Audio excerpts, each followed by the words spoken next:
গুৱাহাটীৰ কৃত্ৰিম বানৰ সমস্যাৰ কথা ওলালেই কোচ খাই আহে নগৰ উন্নয়ন বিভাগৰ মন্ত্ৰী অশোক সিংহল।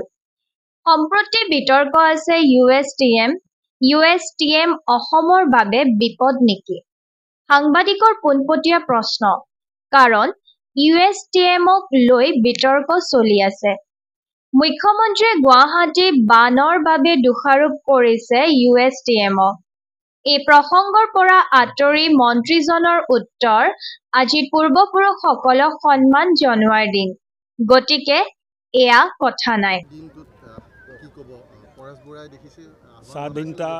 স্বাধীনতা দিৱসৰ এই পবিত্ৰ দিনত মই সমূহ অসমবাসী ৰাইজলৈ শুভেচ্ছা জনাইছোঁ।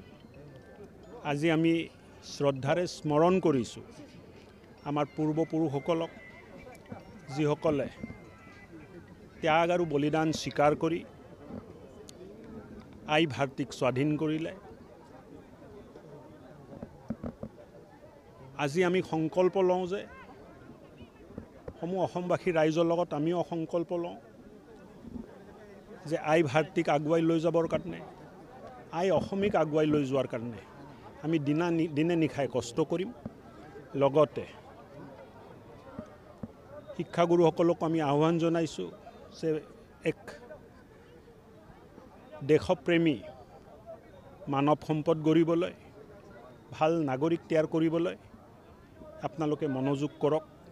সকলোকে লগত লৈ এক আত্মনিৰ্ভৰ, বিকশিত, প্ৰগতিশীল আৰু সুৰক্ষিত অসম গঢ়াৰ যিটো সপোন মুখ্যমন্ত্ৰীৰ আছে, সকলোকে লগত লৈ এইটো বাস্তৱ কৰাৰ চেষ্টা আমি কৰি যাম।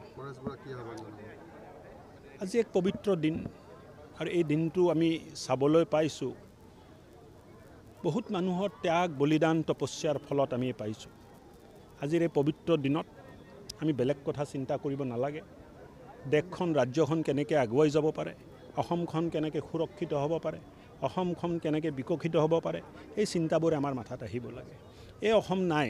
পৰেশ বৰুৱা ডাঙৰীয়া যেতিয়া অসম এৰি গৈছিল, এই অসম আজি নাই। আজি অসমৰ নৱপ্ৰজন্মই সপোন দেখিছে। আজি অসমৰ নৱপ্ৰজন্মই দেখা সপোনবোৰ বাস্তৱ হৈ আছে। আজি অসমৰ নৱপ্ৰজন্মই আগবাঢ়িব খুজিছে। অসমতো এতিয়া অস্ত্ৰৰে বিপ্লৱ হোৱা নাই, অসমত এতিয়া কৰ্মৰে বিপ্লৱ হোৱা আৰম্ভ হৈছে। অসম বহুত শ্ৰেণীত ভাৰতৰ বিভিন্ন ৰাজ্যতকৈ আগবাঢ়ি আছে। এই অসমক আগবঢ়াই লৈ যোৱাত সকলোৱে অৰিহণা যোগাব লাগে, প্ৰেৰণা যোগাব লাগে। তেখেতকো মই আহ্বান জনাইছোঁ যে আহক, মূলসুঁতিলৈ ঘূৰি আহি তেখেতেও আই অসমীক আগুৱাই লৈ যোৱাৰ যিটো সংকল্প আছে তাত অংশগ্ৰহণ কৰক।